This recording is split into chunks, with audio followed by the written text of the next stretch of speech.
Welcome to Mombi Organics, and today we are continuing with the same topic, that is autoimmune diseases and herbs. How can you incorporate herbs if you're suffering from autoimmune diseases? And this is the part 2 of this video. So like I said in the previous video, there's a difference between the causes of autoimmune diseases in the USA and the causes of autoimmune diseases in Africa. So you need to understand the causes of autoimmune diseases in Africa so that you can be able to fight an effective fight towards these conditions, because you find most findings by those African doctors that have incorporated herbs and treating autoimmune diseases, what they've really learned is that the causes of autoimmune diseases in Africa, for instance, we have the exposure to pesticides. You see, if you're treating autoimmune diseases, you're taking either conventional medicine or you're taking herbs, and you're continuing to expose yourself spraying pesticides when you're not covered or using banned pesticides. So you find that you're going to be treating an autoimmune disease, but you're not going to find any good results because you are continuing to expose yourself under the same conditions that actually caused you in the first place to suffer from that autoimmune disease. Another very bad reason why, or another cause where that causes autoimmune diseases, is actually exposure to toxins. So everywhere people are harvesting mines and are mining something, and you see there's a lot of exposure of those toxins that are actually coming from the mines, and they could actually affect the rivers and the water we drink and so many things.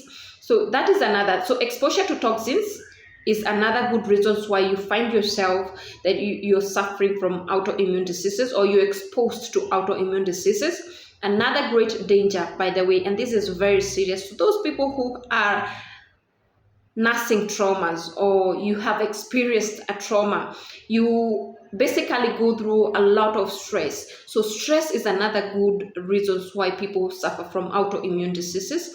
And this one you should really note, because I know some people, and many people are actually battling stress. Even those people in bad marriages, they are actually battling stress, and that is one of the major reasons why people suffer from autoimmune diseases. So it's good to put yourself safe, because I know of very good herbs that you can be using, and they'll give you a calm and good sleep, and you're able to protect yourself from the dangers of autoimmune diseases, especially if you are suffering from stress.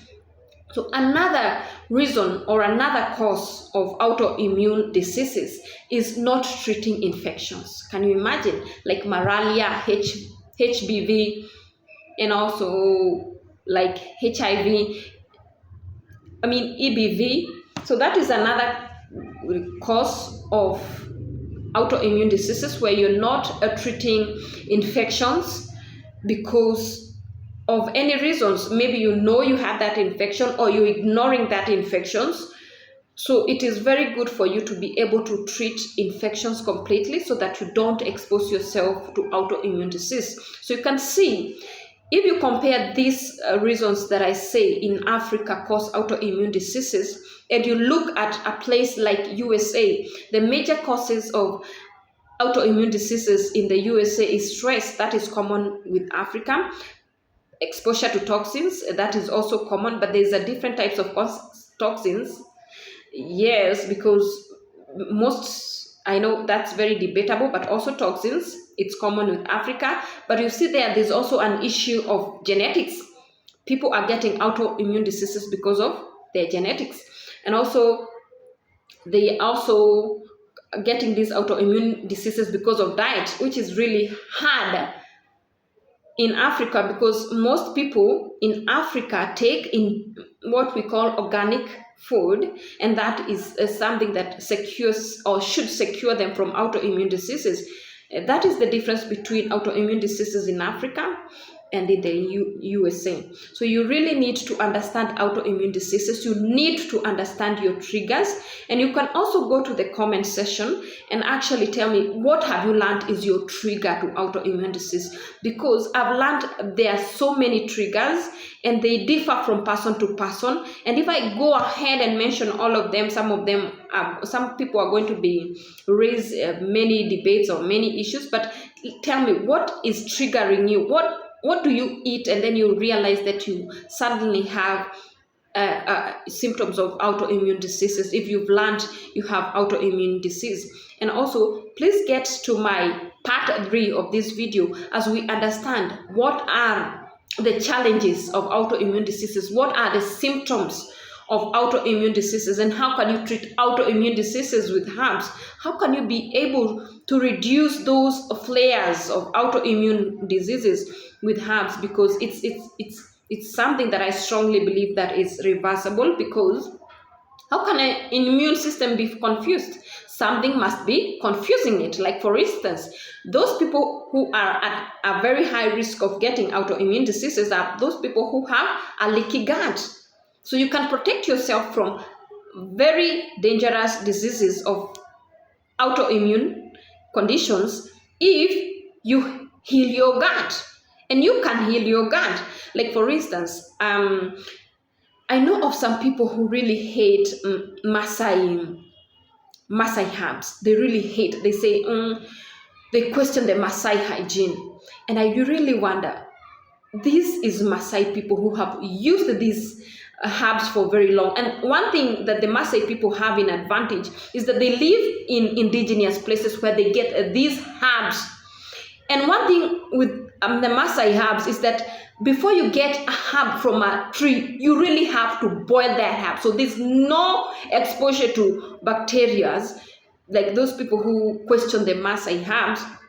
But they have the advantage.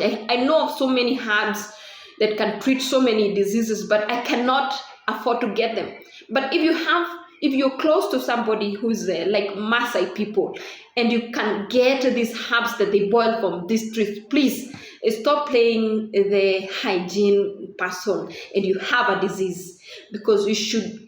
And these herbs hardly contraindicate, by the way, and you're there playing hygienic, and you're going to die of a chronic condition or that autoimmune disease. So you need to, there's need for awakening in Africa. We need to go back to our indigenous knowledge of treating diseases and take away that stupid idea that you don't like the Maasai herbs because you question their hygiene. When you get a herb from a plant, you regularly have to boil it a lot, especially those drinks that they walk around. Can you take advantage? Can you take advantage of those herbs? Because I think it's stupid of you questioning their hygiene, and you don't question those sausages that you eat on a daily basis that have been processed in a company, and they are really exposed to bacteria. They have exposure to, you are exposed to synthetic sweeteners, those snacks that you buy that have a lot of synthetic sweeteners that actually trigger your autoimmune conditions, but you go ahead and question the Maasai herbs. So if you have the advantages of being close to a Maasai person who can access these indigenous plants, and you have an autoimmune disease, they can hardly contraindicate you. They will really correct you, because I know of so many trees that can actually treat that condition, and I cannot get access to it. So it's an awakening for you guys. It's an awakening. You need to go back to your traditions and get to my part 3 of this video, because we'll be talking about the symptoms. How can you know you're suffering from autoimmune diseases? And if you know the symptoms, then how can you go ahead and treat these autoimmune diseases with herbs before they go out of hand?